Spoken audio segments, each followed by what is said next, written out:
Two missing men, both last seen in the back of the same patrol car. Terrance Williams and Felipe Santos had no known connections or ties to each other, but they did have a few things in common. Both were men of color in their 20s, and both had broken the law. Right here on Immokalee Road in Naples, Florida. This street is where both men encountered Corporal Stephen Calkins. Neither had a valid driver's license or insurance, but for some reason, Calkins chose not to arrest them. Instead, he said that he gave them rides to Circle K gas stations. There's no evidence that happened, though. No evidence of either man's whereabouts since they were driven away in Calkins' cruiser. Where did the men go? How could they have just disappeared, and was Calkins responsible? Ride along with me as I drive those routes and stop at the Circle K's that Corporal Calkins said he took the men to. Back in the summer of 2004, Collier County Sheriff Don Hunter called it a coincidence in the extreme, stating that there was no evidence of foul play and calling the corporal's record exemplary. But just a few months later, Calkins was fired for misleading investigators and for the multiple inconsistencies in his changing story. Could it have all been just a coincidence? Or was something more sinister at hand? Is Corporal Calkins the mastermind behind their deaths and disappearances? What happened to the two missing men, Felipe Santos and Terrance Williams? Early on the morning of October 14, 2003, 23-year-old Felipe Santos got into a minor car accident while driving his white Ford Tempo along Immokalee Road. He had been driving to work at a concrete and masonry company with his two brothers. Felipe had collided with a Mazda Protege driven by Camille Locke. No one had been hurt in the accident, and the damage to both vehicles was minor. Felipe and Camille both pulled into this gas station parking lot to discuss the accident. Felipe was a Mexican national who was living illegally in the United States. He and his brothers had come to the U.S. for work and were sending money back to family in Mexico. Looking to avoid an interaction with law enforcement, one of Felipe's brothers offered cash to Camille. He asked her not to call the police. But she already had, and at 6:55 a.m., Collier County Corporal Stephen Calkins arrived at the Green Tree Shopping Plaza. He pulled in here at the gas station and interviewed each of them separately. It didn't take long for him to discover that Felipe had no driver's license or car insurance. Many months later, when an investigator asked Camille if she thought that Calkins had been upset, Camille said, quote, "A little bit, yes. He just said he was tired of this type of situation, of someone getting in an accident and not having insurance or license." Felipe's brother Salvador described the officer as angry. Corporal Calkins determined that the car accident had been Felipe's fault. He wrote citations for reckless driving and for driving without a license or insurance. Corporal Calkins placed Felipe in the back of his patrol car and drove away. And after that, he was never seen again. Felipe Santos had been living in the United States for about 3 years at the time of his disappearance. He had been born and raised in Santa Cruz Atla, a small farming community in Oaxaca, Mexico, where much of his family still lived. Felipe was one of 5 brothers and still very close with his parents. He kept in touch by frequently calling home to speak with them. He was building a life and family in the U.S. as well. Felipe's fiancée, Apollonia, had just months earlier given birth to their first child, a baby girl who they had named Brittany. His brother, Salvador, said that Felipe loved being a dad. And he was a good dad, too. Described as responsible, quiet, calm, and reserved, Salvador wrote that Felipe's dreams were to get ahead and build a home where he lived with his family. But those dreams would never happen, because after the car accident, Felipe had seemingly vanished into thin air. Their boss at the masonry and concrete company picked up the brothers that had been left at the gas station after the accident and took them to work. But when later that day he went to post bail and retrieve Felipe from jail, Felipe's boss couldn't find him. Felipe had been arrested but never booked into any of the local jails. Confused and alarmed, Felipe's family waited for him to return home, but he never did. They called law enforcement and area hospitals looking for Felipe, but he was nowhere. His family called all of his friends and acquaintances, but no one had seen or heard from him since he had ridden away in that patrol car on the morning of October 14th. In their attempts to find Felipe, the family reached out to people near the site of the traffic accident here in Naples. They contacted the Mexican consulate, and they utilized the assistance of an English-speaking friend who called the sheriff's office.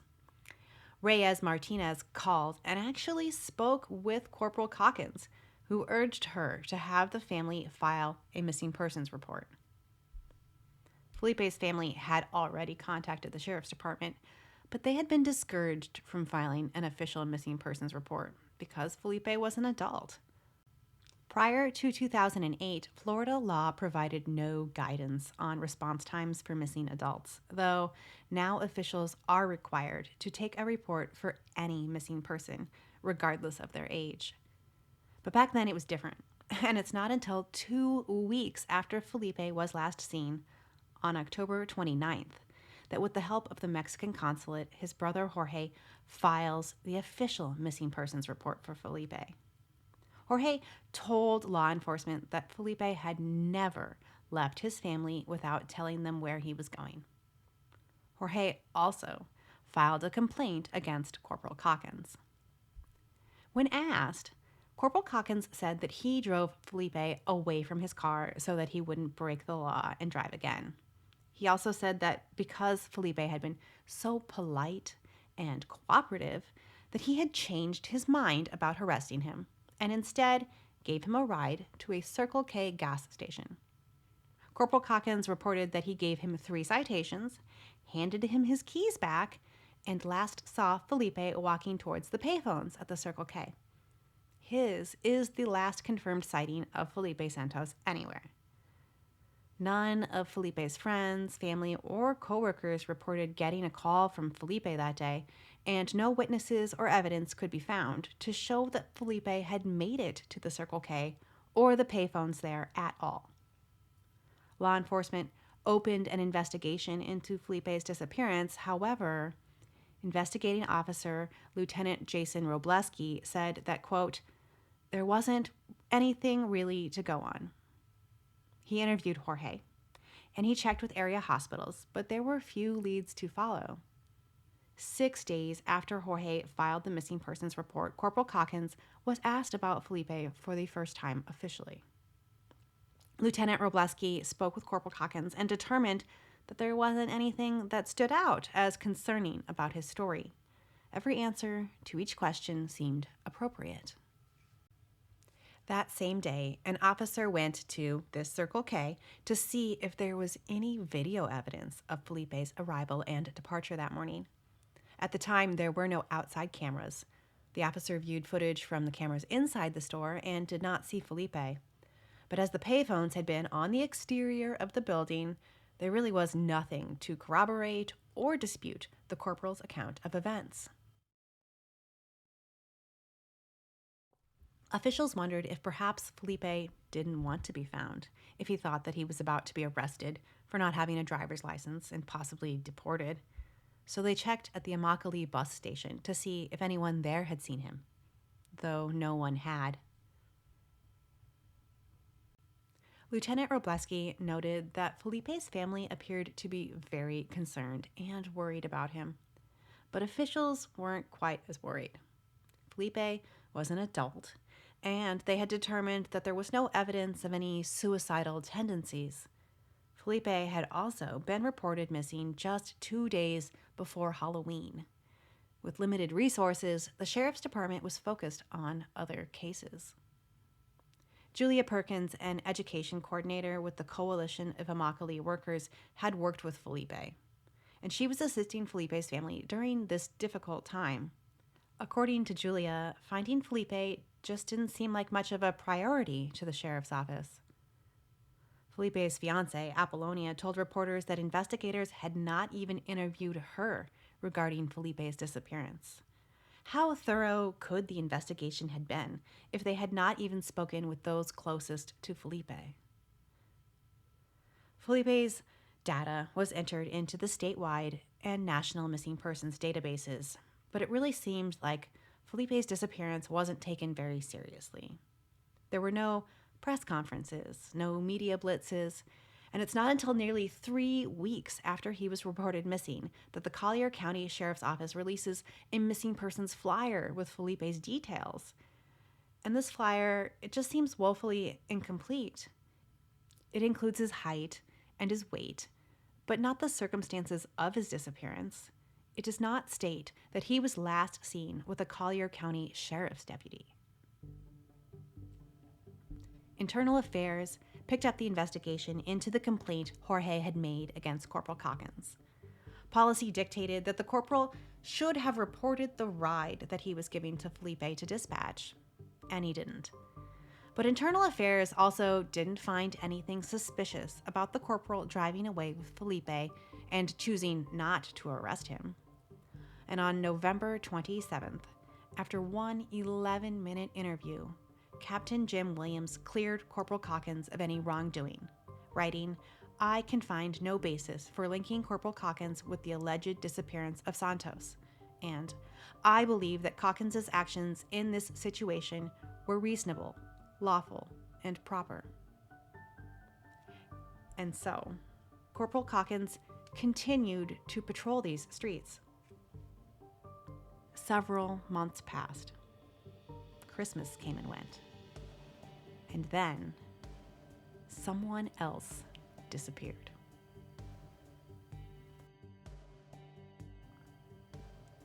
Three months after Felipe was last seen, mid-morning on January 12, 2004, 27-year-old Terrance Williams was driving his white Cadillac in this area. It will be the last day he was ever seen. Sometime that morning, Terrance was pulled over by Corporal Stephen Calkins, right along this road. Terrance is relatively new to the area, having moved from Tennessee to be closer to his mother. His mom, Marcia, was used to hearing from her son daily, and when she didn't hear from him, she reached out to Jason Gonzalez, Terrance's roommate. Jason had spoken to Terrance on the phone the previous evening, January 11th. He knew that Terrance was planning to attend a party at a coworker's house that night, and he wasn't too concerned when he didn't see Terrance at all the next day. But the following day, Terrance was still not home. Jason and Marcia were actually acquaintances from work, and so he emailed Marcia January 13th to let her know that Terrance had still not returned home. Bewildered and worried, the family called around looking for him. Terrance Williams was described by friends and coworkers as friendly, quiet, and nice. He enjoyed sports and was very close with his family, particularly his mom and his stepdad, whose name was also Terrance. He was a native of Chattanooga, Tennessee, and when he had first moved to Florida, he had lived with his mom and stepdad before finding a roommate and moving into an apartment. Even after moving out, he still visited his mom and stepdad's house frequently, often staying overnight to spend more time with them and his 9-year-old son, who was living there at the time. In Tennessee, Terrance had been cited for driving under the influence, and so he no longer had a valid driver's license. Often, his mother would drive him to work, or he would get a ride from his roommate. Even though he couldn't drive legally, Terrance had recently purchased a vehicle, a white 1983 Cadillac, which he was quite proud of. Terrance's dream was to someday open a barber shop, but in the meantime, he had a job at a Pizza Hut in Bonita Springs, Florida, just north of here. He'd made a few friends there, and one of them had invited him to a party at her home after close on Sunday night. Terrance's family learned that when Terrance was unable to find a ride to this party, he had decided to drive to it himself, illegally. Coworkers said that Terrance had left the party at about 6 a.m., but didn't show up for his 10 a.m. shift just 4 hours later. Worried, his roommate Jason and family called around to local hospitals, and when he still could not be located, they filed a missing persons report. Sheriff's officials told Marcia that Terrance was an adult and may have simply left of his own accord. But Marcia and Terrance had been close. Terrance was Marcia's only child, and their relationship had been strong. Nothing could make her believe that Terrance would just up and leave without saying something to her or calling her at all.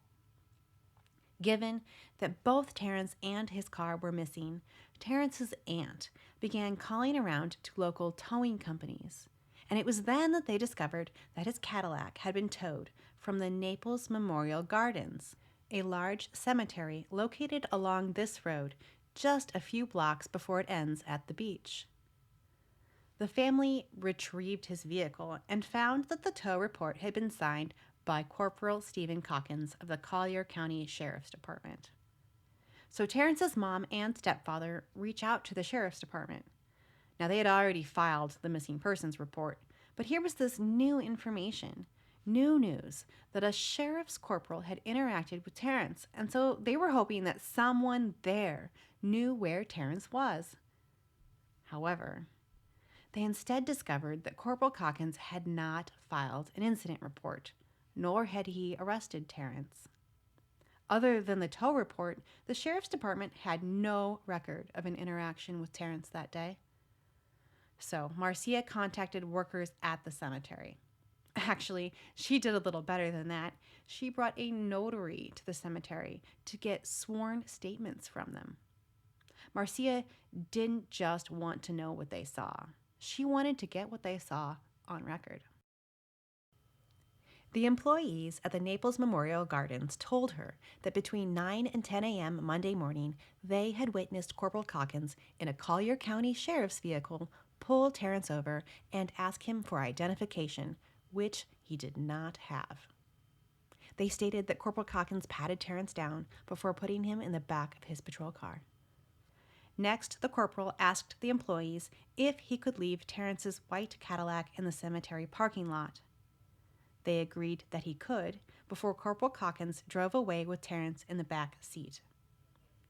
Between 15 minutes and an hour later, employees witnessed Corporal Calkins return to the Cadillac and move it from the parking spot in the cemetery lot to the side of the road. Several hours later, a tow truck arrived to take the car away. According to the cemetery staff, Terrance had left with the corporal, but according to the Sheriff's Department, Terrance had not been arrested. So following these witness statements, Terrance's family really wanted to speak with Corporal Calkins.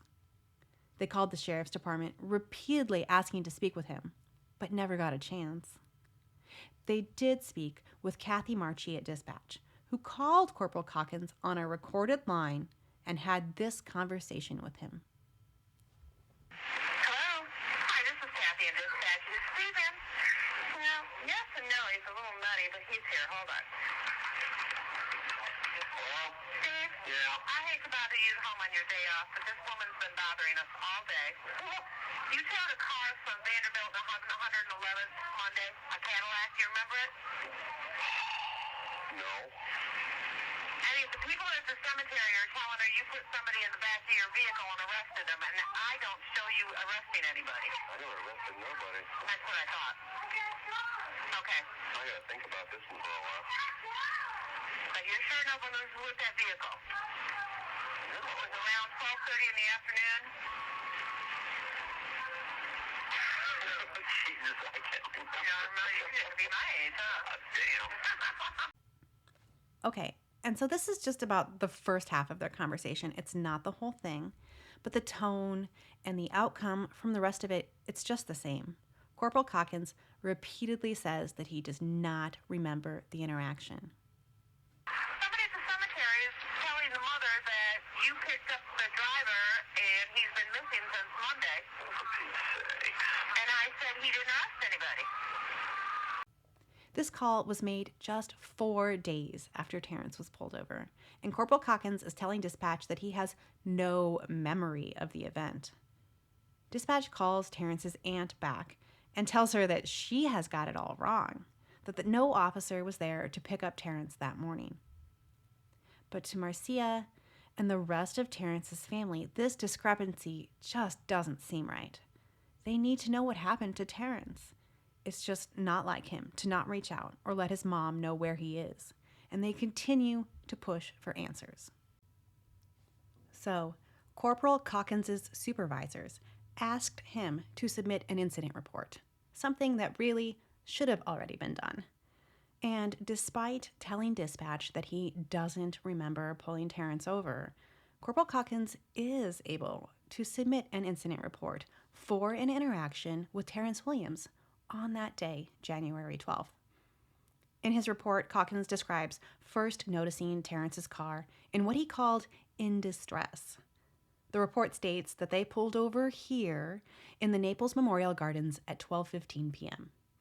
And I'll be honest, I wasn't expecting this construction here. I did plan to pull over in the lot and alongside the road where the Cadillac was parked, but it just didn't seem safe. So I'm going to just keep going here. The report went on to say that Terrance asked for a ride because he was late for work. Calkins offered to call Terrance a cab, but due to the cost of a cab ride, he said that Terrance declined, asking again for a ride. Calkins decided to grant Terrance this ride, and then he describes a conversation that he had with Terrance while dropping him off at a Circle K gas station. Quote, "I told him he had better make plans right away to get his car, and he said that he would take care of it, and he thanked me. I asked him for his name, and he said Terrance. I also warned him that his tag was expired, but he said the receipt and proper registration were in the glove box if I wanted to check it out." Unquote. But according to his report, when Calkins went back to Terrance's Cadillac and checked the glove box, he says that it was empty.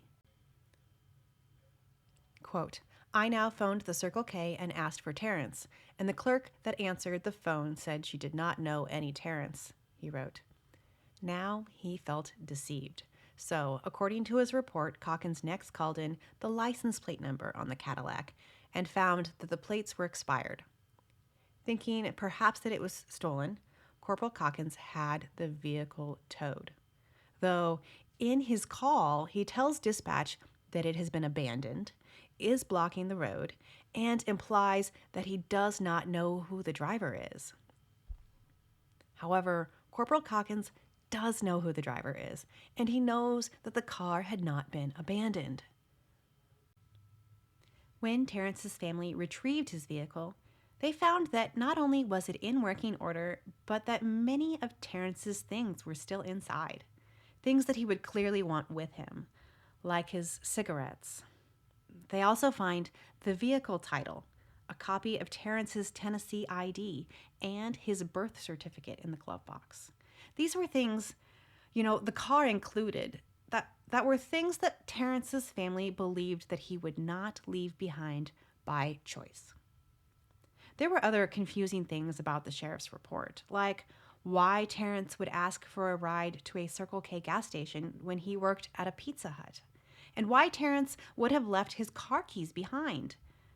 When later interviewed, the tow truck driver will say that they were found on the ground beside the Cadillac. The Cadillac that cemetery workers said that the corporal had moved to the road. Marcia was spending each and every day looking for her son, putting up posters and reaching out to the media, and it's at this point that she filed a complaint against Corporal Calkins. There were a number of concerning inconsistencies between Corporal Calkins' version of events and those of the other witnesses. For one, cemetery staff had estimated that Terrance was pulled over between 9 and 10 a.m. that morning, a timeline which aligned with Terrance's 10 a.m. shift start at Pizza Hut that day. But Corporal Calkins had noted the time that he pulled Terrance over as 12:15 in his report, more than 2 hours later. Cemetery staff also said that they had witnessed the corporal ask Terrance for identification, but in his report, the corporal did not ask for ID until the two were at the Circle K. Further, the official report listed Terrance's last name as unknown. But at 1:12 p.m. that afternoon, Corporal Calkins had called in asking for a warrants check on a Terrance D. Williams. So Calkins had not only known Terrance's middle initial and last name, but he had also used a date of birth of April 1st, 1975. April Fool's Day, and a false birthday that Terrance would sometimes give out as a joke. There had been no warrants out for Terrance uncovered during that warrants check, but Terrance had been breaking the law, driving without a license in an unregistered vehicle. Why hadn't he been arrested? Triggered by Marcia's complaint, an internal investigation was launched, which revealed further inconsistencies in Corporal Calkins' story. There was no sign of Terrance or the deputy on surveillance footage from the Circle K that day. And when Circle K employees were interviewed, they did not recall seeing Corporal Calkins or receiving a phone call from him that Monday. In fact, they reported that the corporal stopped in looking for Terrance several days later, and that the store manager showed him a missing persons flyer that Terrance's family had already dropped off. The manager told investigators that when she showed him the flyer, that, quote, Corporal Calkins appeared to be in shock. Additionally, the corporal's report had stated that he had called the Circle K looking for Terrance, but phone records from the corporal's cell phone showed no call. Further, he said that he had used a phone book from the patrol car to locate the Circle K phone number, but the sheriff's department checked 3 local directories and found that no number was listed for this particular Circle K. Even calling phone directory assistants did not lead investigators to staff at this Circle K gas station on Wiggins Avenue. The sheriff's department asked Corporal Calkins to take a polygraph test, which, while not useful in a court of law, can be used by officials in the course of an interview to identify stress and deception.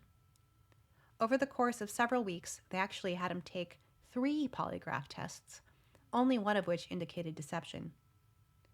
At first, Corporal Calkins reported that Terrance was not with him when he called for that warrants check. But the polygrapher determined that this statement was a lie. Was Terrance with you when you ran his April 1st, 1975 date of birth over your Nextel? That's the question that you can't answer. And when you do say no to it, you're not telling us the truth about it. Maybe it's not a yes or no answer. Maybe it's an I don't know. As the internal affairs investigation progressed, Terrance's family's hard work and persistence paid off with the press.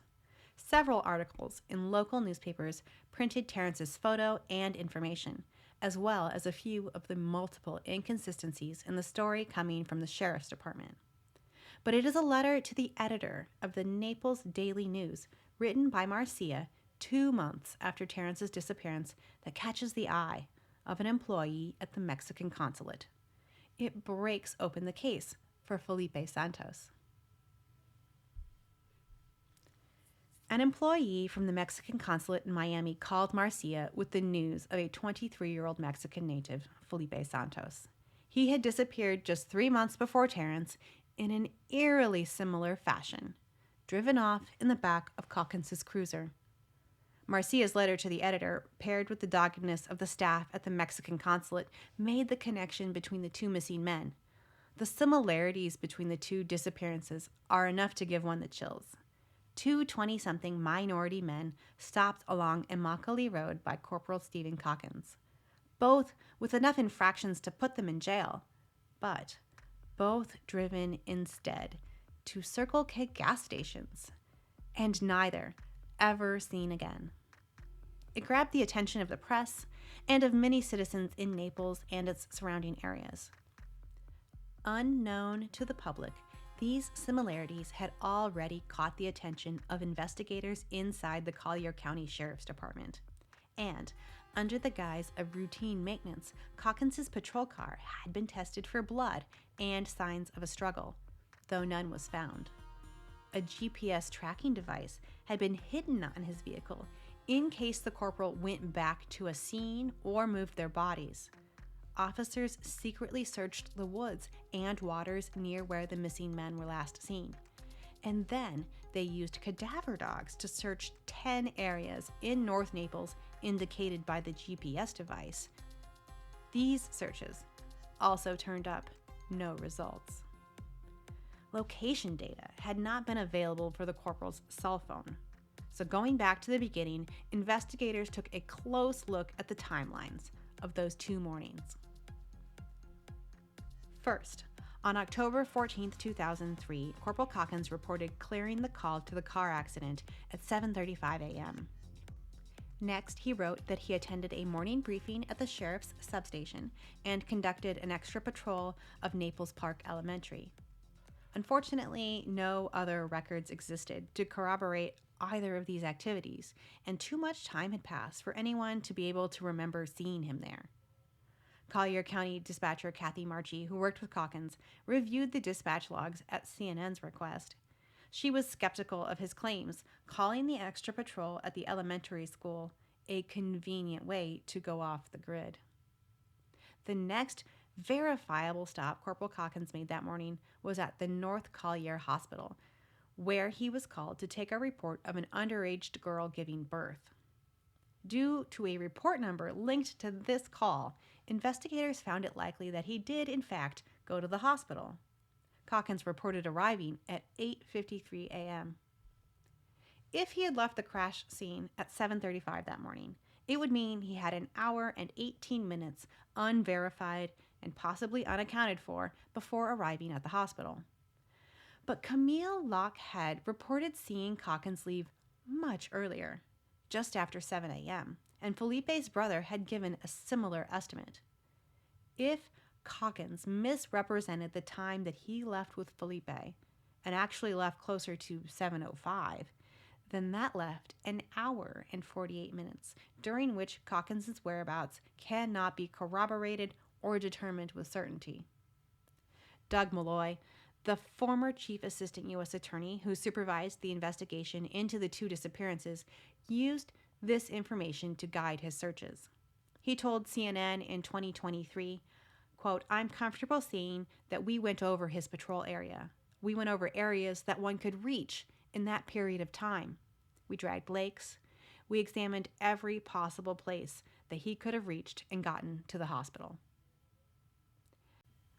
And though this is a reassuring quote to hear, also of concern when it comes to this timeline is that for some reason, the available dispatch records for Calkins end at 11:19 a.m. that day. It's less than 5 hours of work and only a partial shift.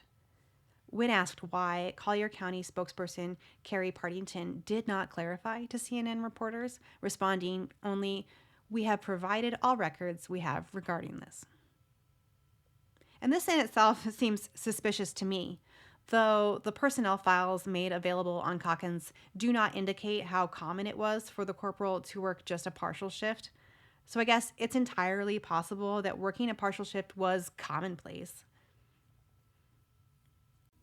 The timeline for Terrance's disappearance and January 12, 2004 is maybe even fuzzier. Calkins' incident report stated that he stopped Terrance around noon, but his log showed that he was on a call at a condo building from 11:40 to 12:24. Cemetery workers had stated that the stop occurred much earlier, between 9 and 10 a.m. They further estimated that Calkins left with Terrance and returned here to the cemetery somewhere between 30 and 90 minutes later alone. This was in contrast to Calkins' estimated return time frame of, quote, 10 minutes tops. And to be clear, we've just done it in about 13 minutes. During this time, from 9:50 to 10:03 a.m., when cemetery workers believe that Calkins is driving with Terrance, Calkins had reported making a different traffic stop. Ironically, at the same intersection where Felipe's car accident had been, though this stop is uncorroborated. At 12:54, he called dispatch about Terrance's Cadillac, and he says that he returned to the Circle K to look for Terrance unsuccessfully.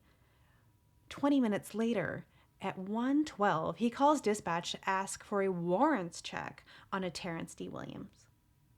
He said the date of birth was April 1st, 1975, and investigators found this call significant because it was not Terrance's real date of birth, and not written on any official documents that Calkins could have found.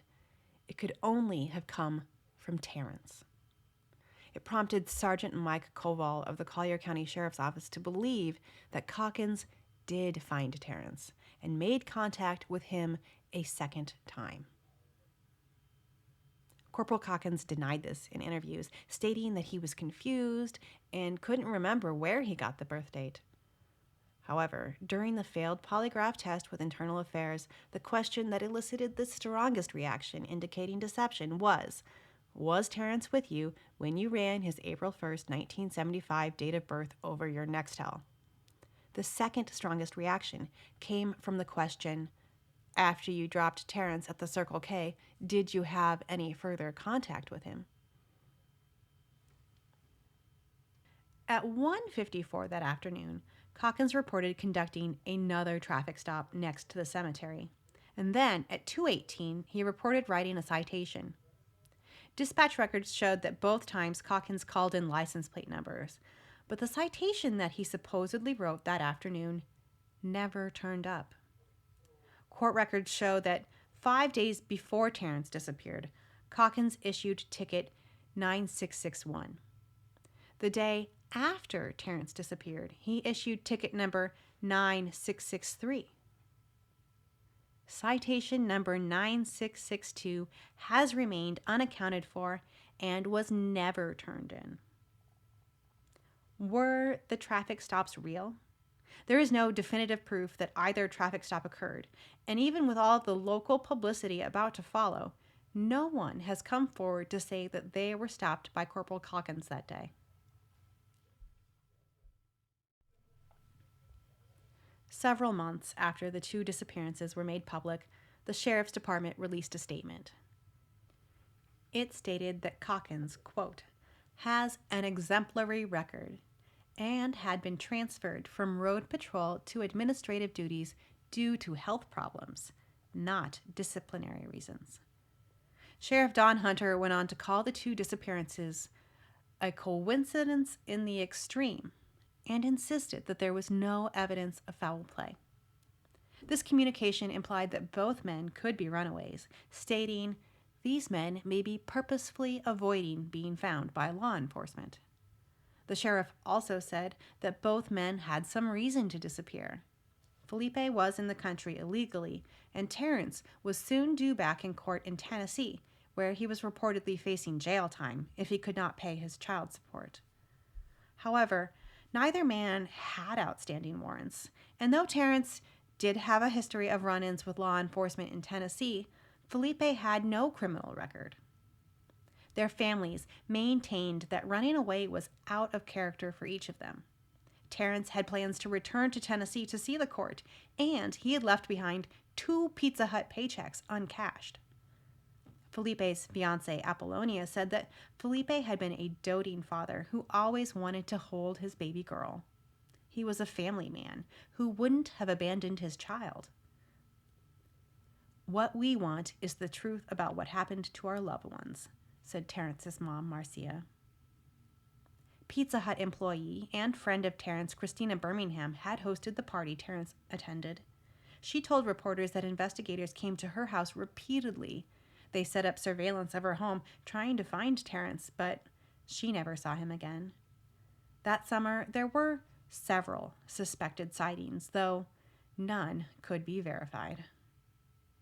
The FBI and state investigators joined the case, and in August, FBI agents in Mexico City issued a report stating that Felipe was not with family in Mexico, nor did he appear to be in contact with them or sending them money.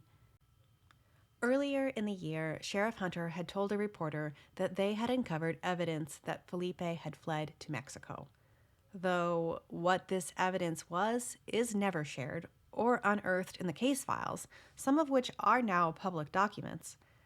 The Collier County Sheriff's Office has since clarified that there were no verified or confirmed sightings of Felipe since that last day in October of 2003, and FBI agents in both the U.S. and Mexico were unable to unearth any clue as to Felipe's whereabouts. Regular searches of jails, hospitals, and morgues were conducted all summer, but no information on either young man surfaced. In August 2004, about 10 months since Felipe had been last seen and 7 months after Terrance had disappeared, the Internal Affairs investigation concluded. Investigators determined that Corporal Calkins was not telling the truth about his encounter with Terrance. They listed 23 instances where Calkins had been inconsistent or misleading, and then Sheriff Don Hunter fired Calkins, writing, "I have lost trust in Calkins and his ability to describe incidents in detail and to recall them." That fall, the FBI delivered a letter to Calkins asking him to answer questions from a federal grand jury about the 2 disappearances, but Calkins declined, and he was not indicted. He wrote a letter to the sheriff's department asking them to reconsider his termination. Calkins admitted that he was burnt out, overwhelmed, and under considerable stress. He was on medication for that stress, anxiety, and depression. He also acknowledged that his use of African American vernacular in one of the dispatch calls was in poor taste, but not meant to be offensive. I got a homey Cadillac on the side of the road here. Signal 11, signal 52, nobody around. The big old white piece of Joe Cadillac. I told it. According to Sheriff Hunter, when this recording was discovered, it brought further suspicion on Calkins, and both deputies were reprimanded for conduct unbecoming of a law enforcement officer. Maybe he's out there in the cemetery. Come back in his car, I'll be gone. Did race have something to do with what happened? Assistant U.S. Attorney Doug Malloy thought so, saying, quote, "It is my belief that they were killed because of their color."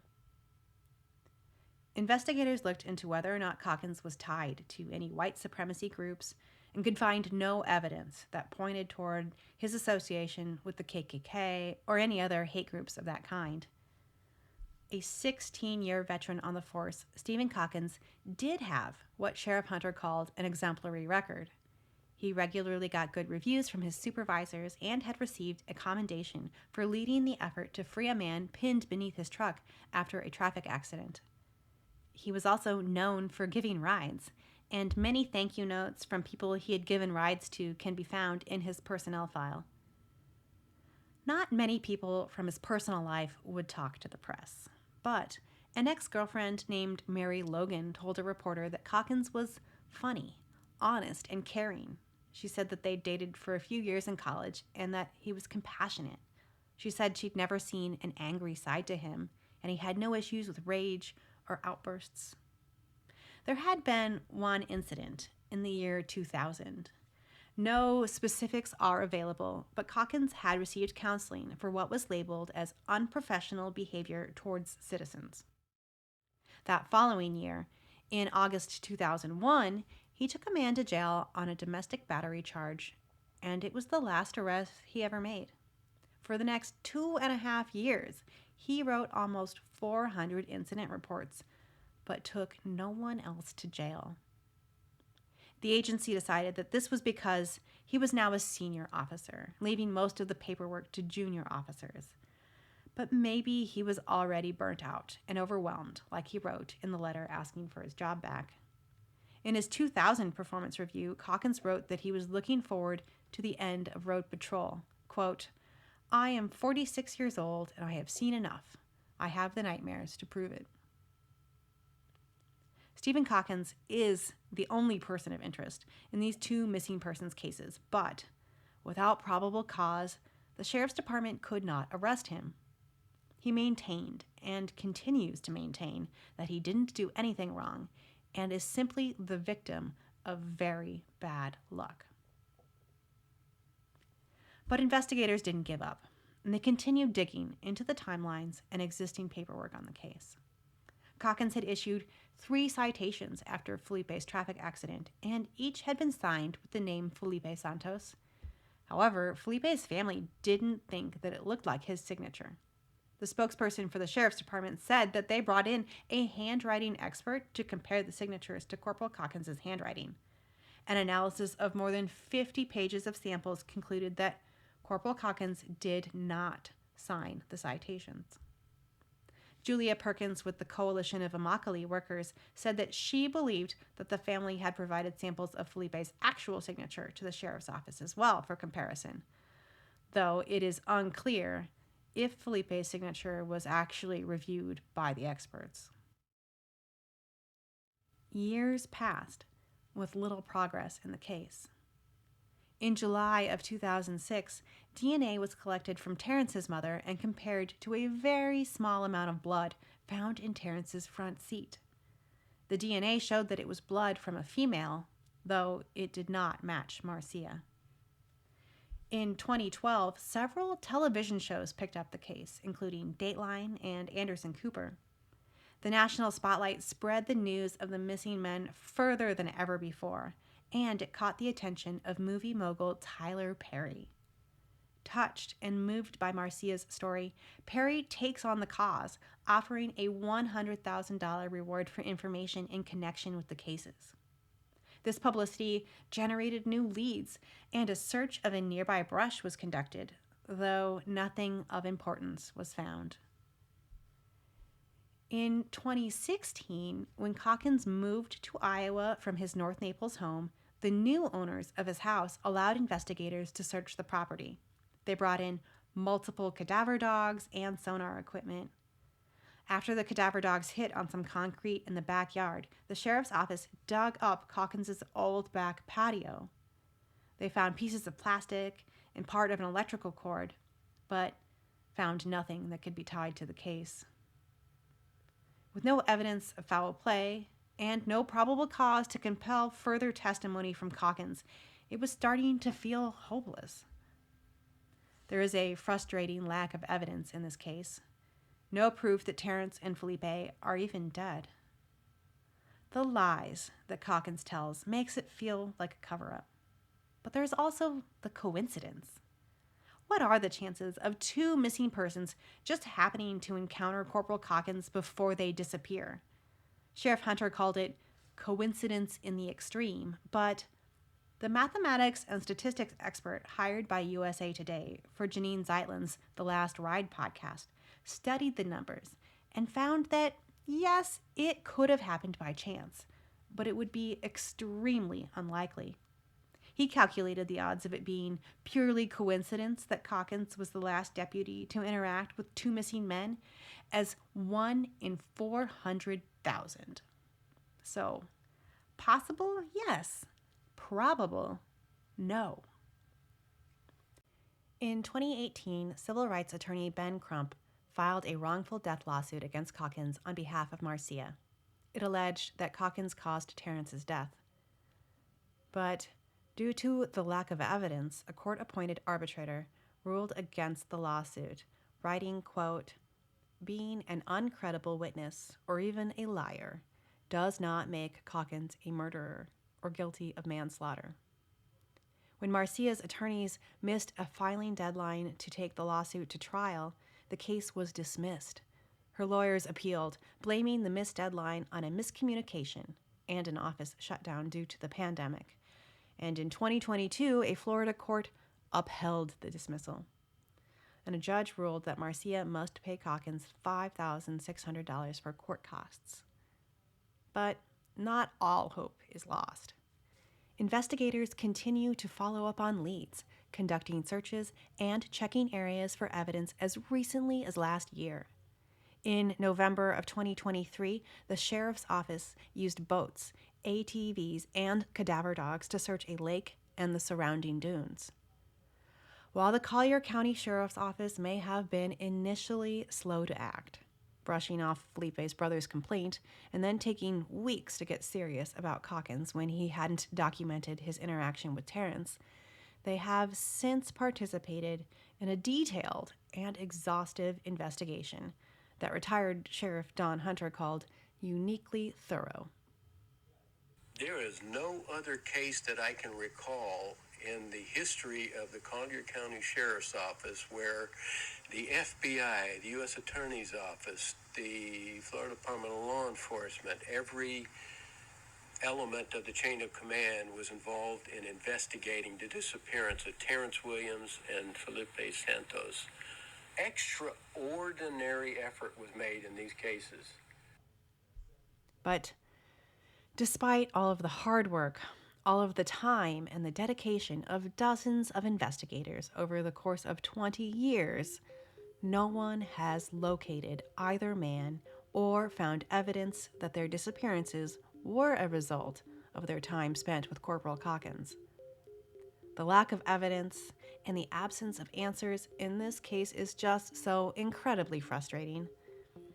Now, nearing 70 years old, Stephen Calkins resides in Cedar Rapids, Iowa.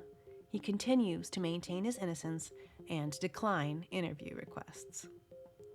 Felipe and Terrance's missing persons cases remain open, and Tyler Perry has offered a reward now of $200,000 for information leading to an arrest in their cases. Felipe Santos was last seen October 14th, 2003. He has black hair and brown eyes. When he went missing, he was 23 years old, 5 foot 7 inches tall, weighing 150 pounds. Felipe was wearing boots, blue jeans, and a t-shirt. Terrance Williams was last seen January 12, 2004. He has brown hair that was in shoulder-length dreadlocks when he went missing. He was 27 years old and 5 foot 10 inches tall, weighing 170 pounds. Terrance was wearing brown Timberland boots, blue jeans, and a short-sleeved button-up shirt. He has pierced ears, a tooth with a gold crown, and several tattoos, including his first name on his left forearm.